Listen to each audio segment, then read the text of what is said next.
When it comes to power, Loki was always far more about trickery than raw power, whereas his brother Thor literally swings a hammer around in displays of raw strength.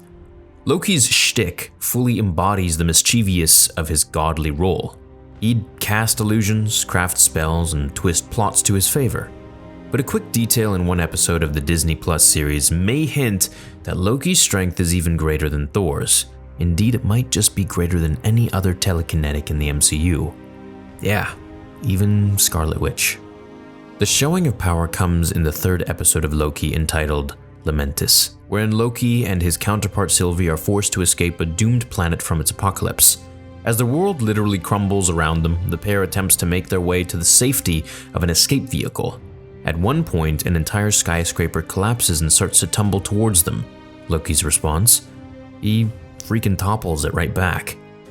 The other half of the skyscraper falls in reverse, pushed by an extraordinary display of telekinetic strength Loki almost never displayed before. In fact, his only real use of telekinesis prior came during his imprisonment in Dark World, when he simply flung conjured furniture around his prison cell. It's a fast moment, and it happens in the midst of possibly the series' most exciting and fraught moment.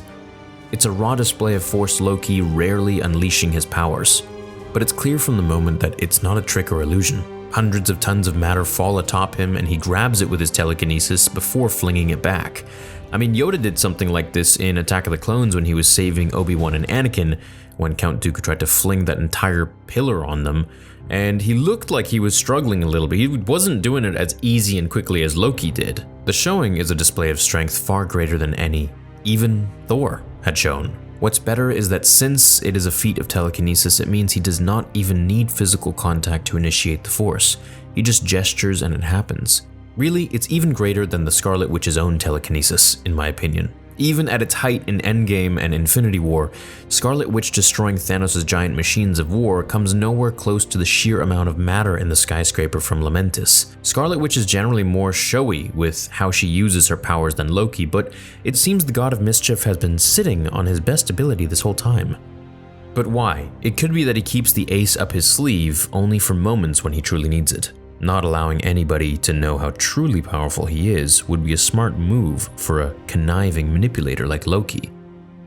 And as a threat, many forces may take him all the more seriously if they knew that he could topple over buildings with a gesture of his arms.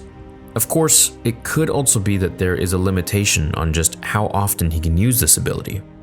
During such a moment of panic, he may have been willing to tap into reserves of strength he stores only for emergencies, and in the past may have expended himself too greatly to repeat such a feat against, let's say, the Hulk or Thanos. Let me know what you guys think in the comments below. Is this something that Loki could do only once in that moment, or is this something that he was always able to do, he just didn't want to? Thanks for watching this video. I'll catch you in the next one. Until then, remember, with great power comes great responsibility.